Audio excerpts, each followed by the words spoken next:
지난달 21일 미국의 대표적인 밈 관련주인 AMC 엔터의 주가가 12달러였습니다. 그로부터 7거래일이 지난 후에 주가가 62달러가 됐는데요. 특히 6월 2일 같은 경우에는 하루 동안 주가가 거의 100% 가까이 상승을 하기도 했습니다. 이 주식을 보면서 여러 가지 얘기가 나오고 있습니다. 그동안 알지 못했던 가치를 새롭게 발견했기 때문에 주가가 오르는 게 당연하다라고 하는 얘기가 있는가 하면 가상화폐 도지코인에 이어서 또 다른 투기가 벌어지고 있는 거다라는 얘기도 있습니다. 그만큼 여러 나라 주식시장이 상승의 후유증을 겪고 있다 이렇게 볼 수밖에 없을 것 같은데요. 국내 주식시장 전반에 대해서 좀 알아보는 시간을 갖도록 하겠습니다. 김일구 하나투자증권 수석 이코노미스트 나오셨습니다. 안녕하십니까? 안녕하십니까? 예, 잠깐 안내 말씀을 좀 드리도록 하겠습니다. 주식경제에서는 실시간으로 시청자 여러분들의 궁금한 점을 속 시원하게 풀어드리도록 하겠습니다. 지금 한국경제TV 유튜브 라이브 채팅창으로 궁금한 점을 질문해 주시기 바랍니다.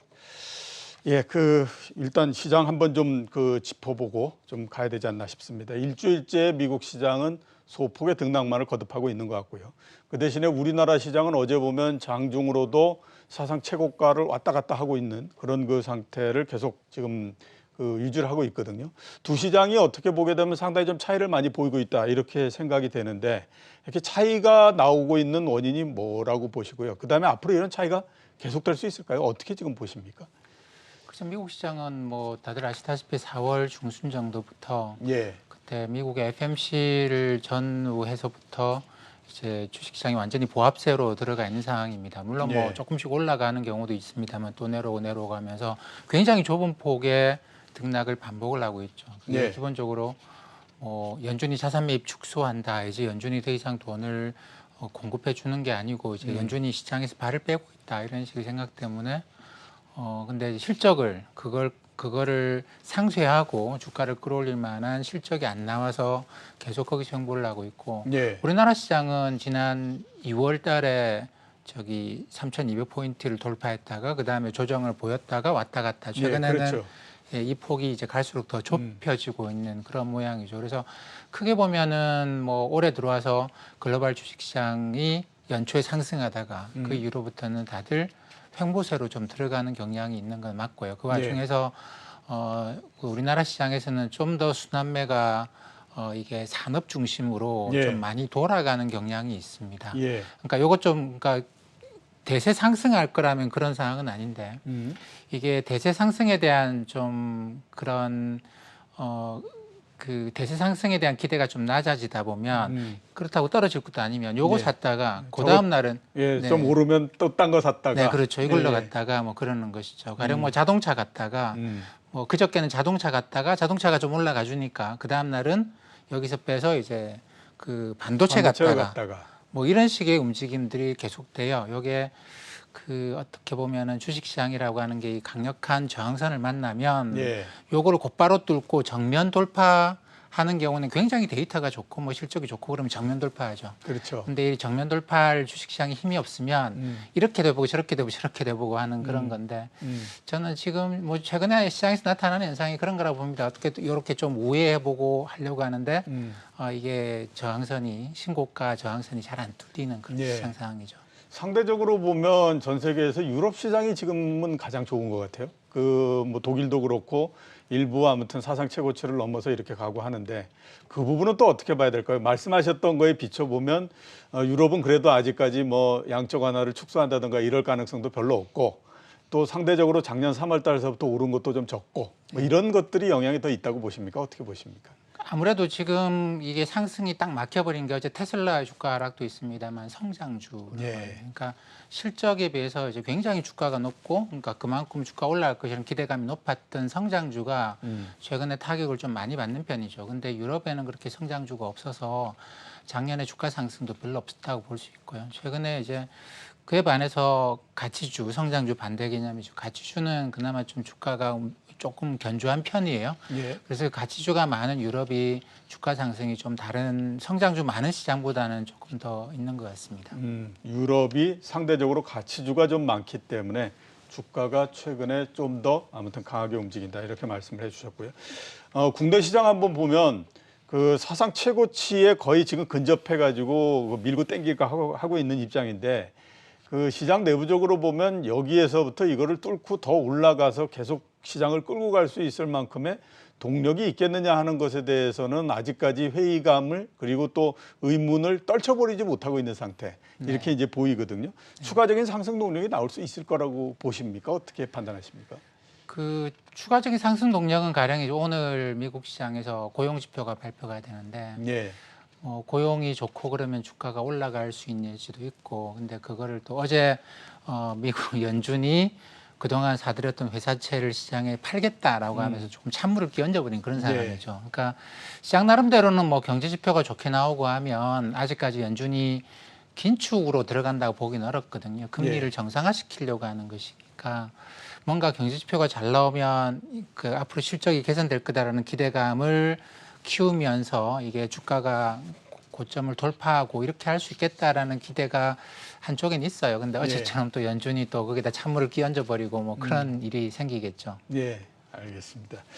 그리고 우리 시장 내부적으로 아까 좀 말씀하시기는 하셨지만 자동차 올라갔다가 어제 또 반도체를 비롯한 IT 올라갔다가 이렇게 됐거든요. 요게 IT 올라가고 이러는 특히 자동차 IT 올라가는 거를 보면서 두 가지 많은 그 얘기들이 있습니다.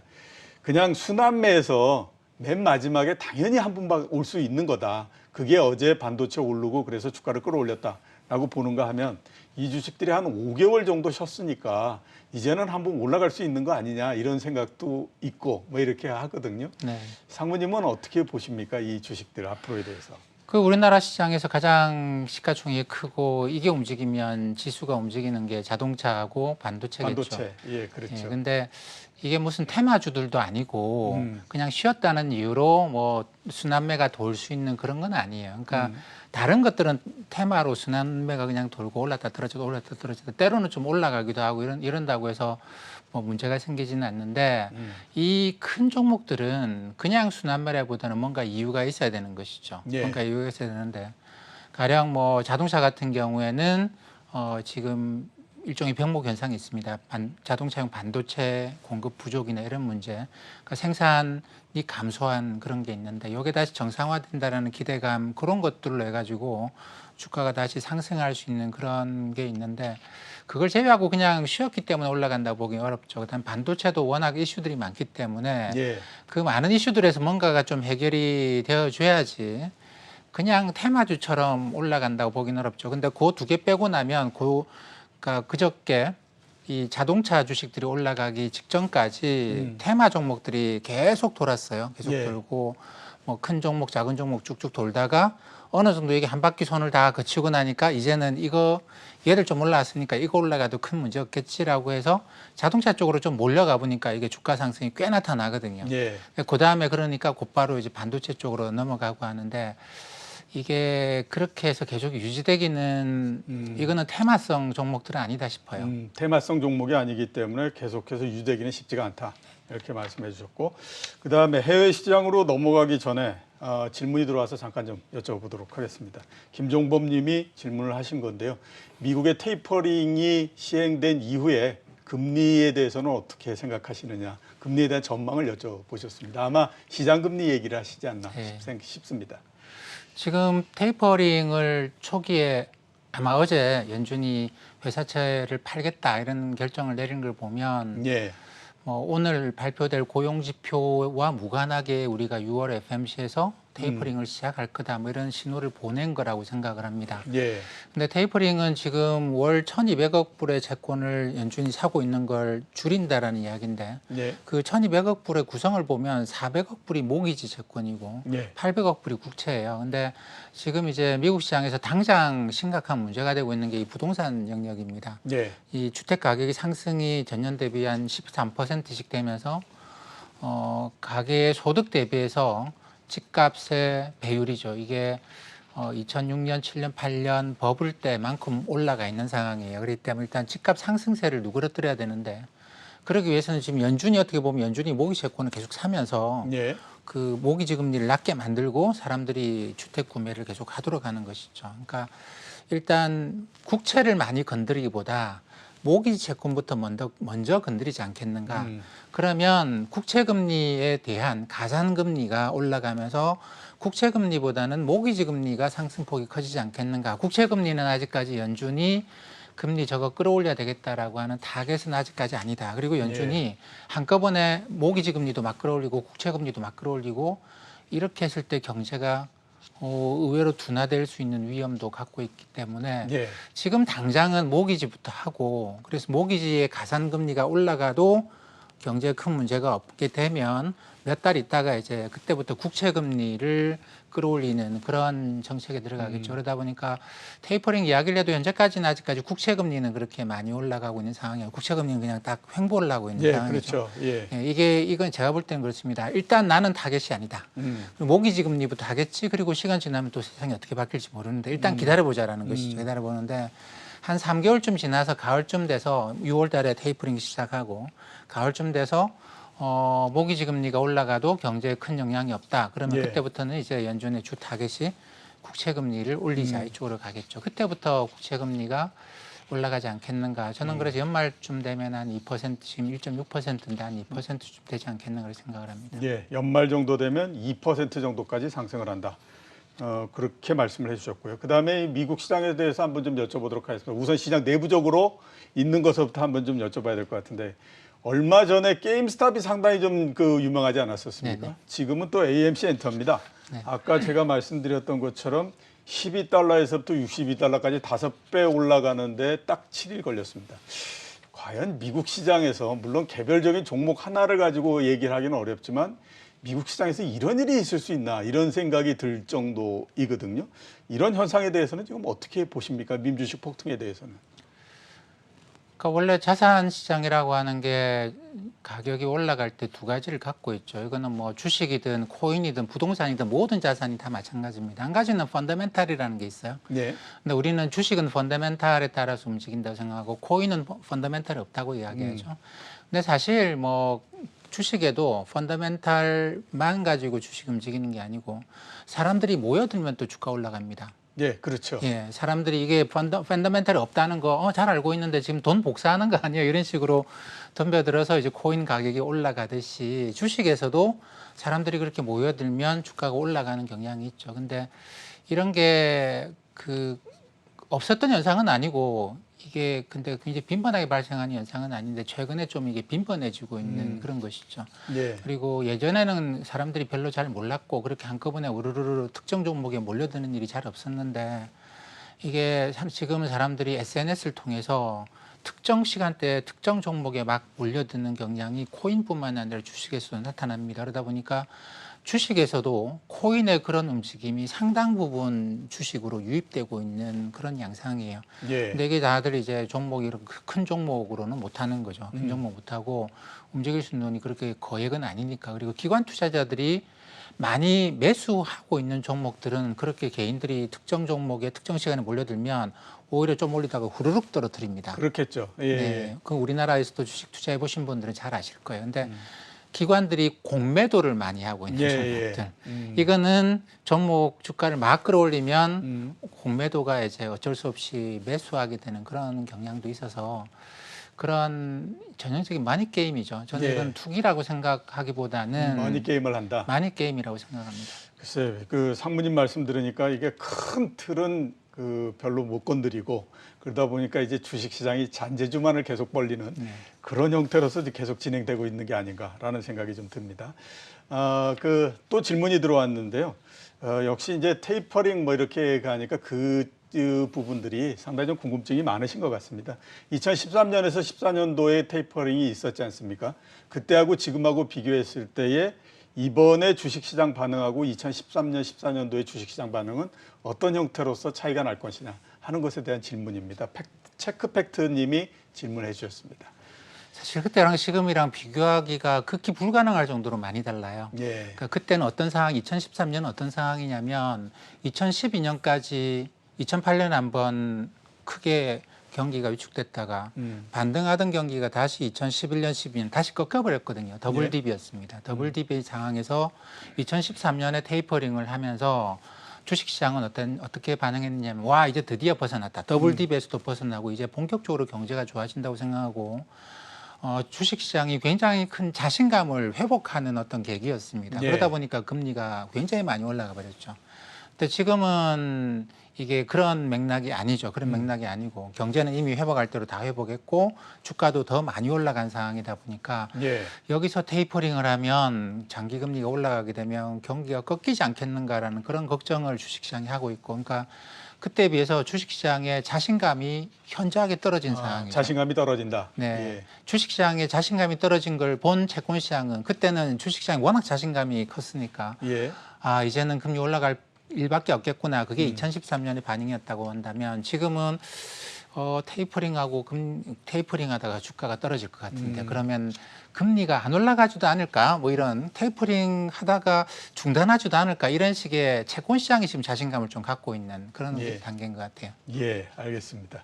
그리고 오늘 미국에서 고용 지표가 나옵니다. 특히 오늘 나오는 고용 지표는 굉장히 관심이 많은 게 지난달에 워낙 많은 이 일자리가 만들어졌을 거다라고 했다가 4분의 1밖에 안 됐기 때문에 이번 달이 어떻게 되느냐, 그리고 이번 달이 어떻게 되느냐에 따라서 앞으로 테이퍼링의 시간이 어떻게 될 거냐 하는 것들을 이제 잴 수 있다라고 해서 많이들 얘기를 하고 있거든요.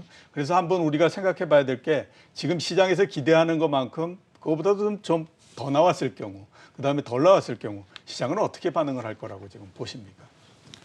저는 이번에 고용이 이제 5월 달 거 아닙니까? 그러니까 예. 꽤 많이 나왔을 거라고 생각을 해요. 왜냐하면 5월 달에 이미 미국 사람들은 마스크 벗고 많이 돌아다녔거든요. 예. 그러면 당연히 소규모 자영업자들이 고용을 늘릴 수밖에 없었죠. 근데 뭐 이 고용 지표 나오기 전에 민간 고용 ADP 고용 지표 이런 거 있는데 이거는 큰 기업만을 대상으로 해서 이 설문조사를 하는 거기 때문에 예.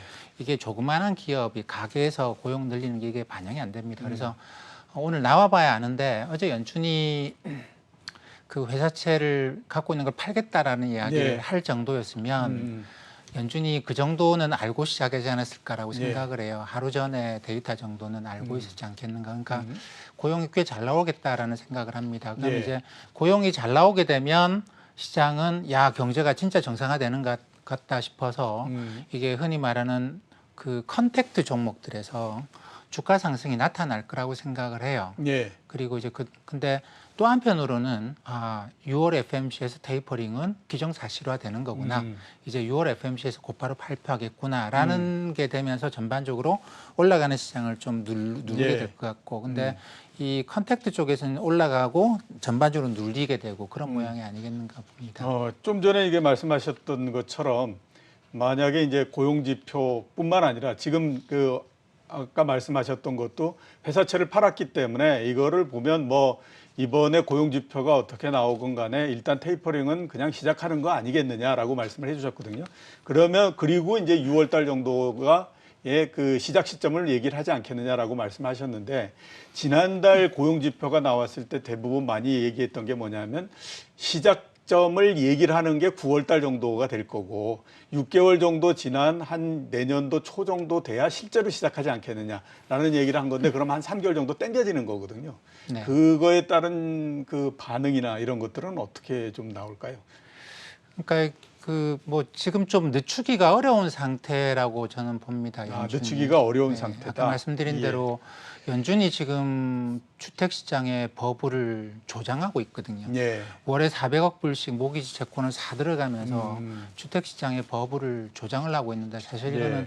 백악관도 상당히 걱정하고 있다라는 그런 코멘트를 했었고 예. 재무장관도 그런 코멘트를 했었고 그렇기 때문에 이걸 계속 늦추고 하는 거는 제가 볼 때는 큰 의미가 없다라는 네. 것 같아요. 그래서 이제 어제 그 연준이 내놓은 그런 것도 그러니까 우리가 지금 좀 바쁘다라고 하는 그런 걸 표현한 게 아닌가라고 생각을 합니다. 그냥 예. 이게 그냥 그 부동산 시장이 저까지 가 있는 상태가 아니면 2006년, 7년, 8년에 그 고점까지 올라가 있는 그런 상황이 아니면 천천히 해도 되죠. 예. 뭐가 그렇게 급하겠습니까? 근데 지금 이 상태로는 상당히 위험하다고 보는 것 같아요. 그렇기 예. 때문에 9월이 아니고 6월이라고 보는 게 더 맞지 않겠는가 싶습니다. 상무님께서 그동안에 미국의 경제 상황을 고려해야 하는 점, 거기에서 주로 많이 말씀하셨을 때 고용보다도 자산 가격이 보다 더 중요하다라고 말씀하셨는데 바로 그게 지금 이제 적용이 되는 게 아닐까라는 생각이 듭니다. 올해 연초에서부터 미국의 부동산 가격 상승률이 연율로 12% 정도 된다고 하더라고요. 당연히 미국 정부 입장에서 봤을 때 굉장히 부담을 느낄 수밖에 없는 숫자고, 그래서 아마 상무님 전망하시는 대로 테이퍼링이 생각보다는 좀 빠르게 진행되는 게 아닌가라는 생각이 좀 듭니다. 인플레에 대해서 한번 좀 여쭤보도록 하겠습니다. 그 질문이 많이 들어오는 것 중에 한 50% 이상이 인플레에 관한 부분들입니다. 질문은 두 가지입니다. 하나는 인플레가 앞으로 계속될 거냐. 또 하나의 질문은 우리나라를 보니 5월 정도에 인플레가 정점을 친 것 같다라는 생각이 드는데 양쪽 모두 다 어떤 생각을 하고 있느냐, 그러니까 어떤 전망을 하시느냐 하는 것들을 굉장히 궁금해합니다. 인플레에 대한 전망은 어떻게 지금 보십니까? 그 세상에 이제 경기도 그렇고 물가도 그렇고 두 가지를 갖고 있어요. 이게 네. 일시적인 흐름도 있고 우리도 강물을 봐도 그렇고 그렇지 않습니까? 네. 강물에 일시적인 파도가 있습니다.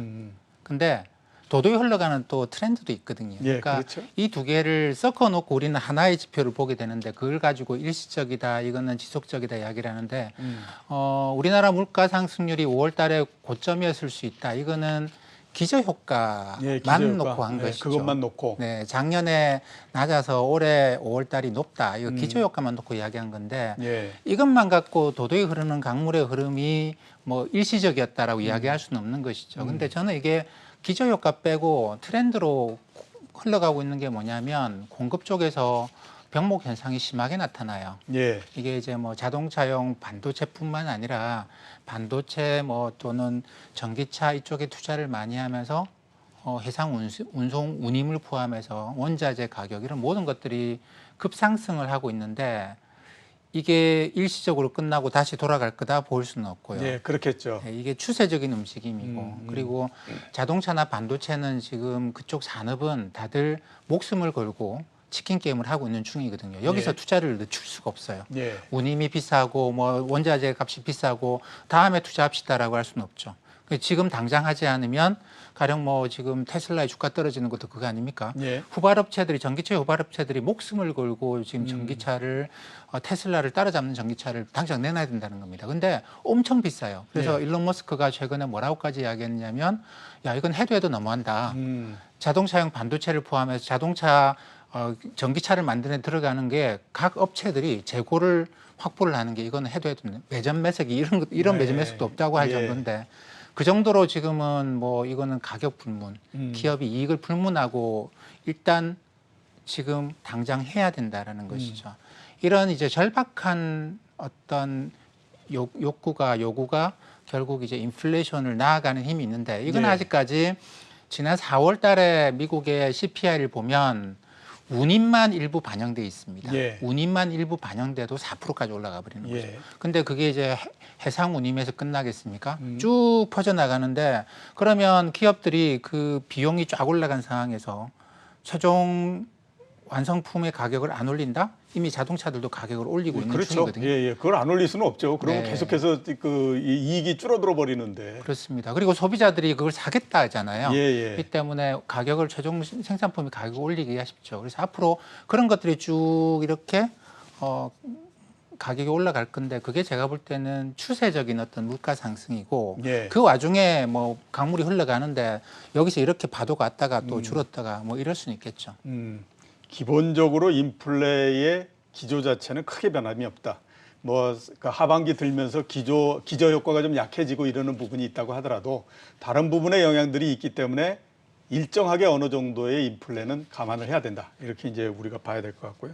또 하나는 유동성에 대해서 한번 좀 여쭤보도록 하겠습니다. 미국의 M2 증가율이 가장 높을 때 26% 정도까지 올라왔다가 지금 계속해서 내려오는 상태고요. 다른 선진국들도 마찬가지입니다. 이렇게 M2 증가율 자체가 낮아지는 부분들을 우리가 유동성 공급이 줄어든다라고 볼 수 있는 겁니까? 어떻게 판단하십니까? 이것도 뭐 기저 효과로 봐야 되겠죠. 예. 작년에 팬데믹을 거치면서 그냥 연준을 포함해서 대부분 중앙은행들이 전부 다 현금을 엄청 뿌렸고 이게 미국 같으면 연준 내부에 현금으로 쌓여 있었어요. 은행이 현금으로 쌓여 있었고 이게 M2 증가율을 폭발적으로 증가시켰죠.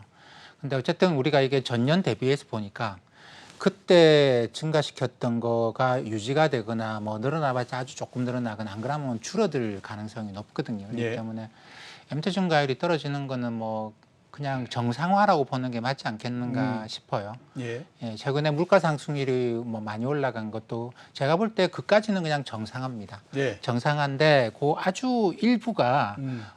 큰 흐름에서 올라오는 병목 현상을 반영한 운임이 들어가서 조금 더 끌어올린 것이고 그 위에 것들은 기저효과죠. 근데 지금 M2 증가율이 떨어지는 거는 그냥 기저효과, 기저효과. 정상화 이렇게 생각을 합니다. 기저효과의 정상화 이런 정도로서 우리가 판단하면 된다 이렇게 말씀하셨고 그다음에 그 M2 증가하는 거하고 또 인플레를 같이 한번 좀 여쭤보도록 하겠습니다. 이 M2 증가율이 25%를 넘고 그럴 때 많이 했던 얘기가 뭐냐면 과거의 미국의 경우를 보니까 이 그 통화 증가율이 크게 증가를 하고 난 다음에 한 6개월 정도 지나면서부터 그게 물가 상승을 갖고 오더라. 그러니까 이번도 마찬가지일 거고 이 본격적인 영향이 하반기에 나타날 거다. 이런 그 얘기들을 많이 하고 있거든요. 역시 그렇게 봐도 될까요? 어떻게 판단하십니까? 그래서 이게 현금이 경제 내에 이렇게 쭉 돌면 그게 예. 물가 상승을 낳는 거는 당연하겠죠. 근데 M2가 그 경제에 어떤 특별한 영향을 미친다라고 판단하기는 갈수록 좀 어렵습니다. 왜냐하면 M2가 경제 전체에 있는 우리가 이야기하는 유동성을 대표하는 힘이 뭐 70년대, 80년대 중반까지만 하더라도 M2만 보면 됐죠. 우리나라의 그렇죠. 경우에도 예. 90년대 초반까지만 하더라도 M2만 보면 돼요. M2는 은행이거든, 은행. 예, 예. 근데 이제 미국의 경우에도 80년대 초반부터 은행보다 증권이나 제2금융의 힘이 훨씬 더 강해지고 있기 때문에 M2가 사실상 의미 없어졌고 예. 우리나라도 그렇죠. 뭐 은행이 여전히 강력하긴 합니다만 은행 이외에 워낙 많은 금융기관들이 있고 그렇죠. 주식시장, 채권시장 규모가 커져버렸기 때문에 M2를 갖고 이야기를 하는 건 제가 볼 때 90년대 초중반까지는 아주 정확했다고 생각하는데 그 이후에는 큰 의미는 없다고 생각합니다. 예. 그러니까 금융의 구조 자체가 바뀌었기 때문에 큰 의미를 갖기는 어렵다. 네. 이렇게 말씀해 주셨습니다. 자, 오늘 나와주셔서 감사합니다. 감사합니다. 지금까지 김일구 하나투자증권 수석 이코노미스트였습니다.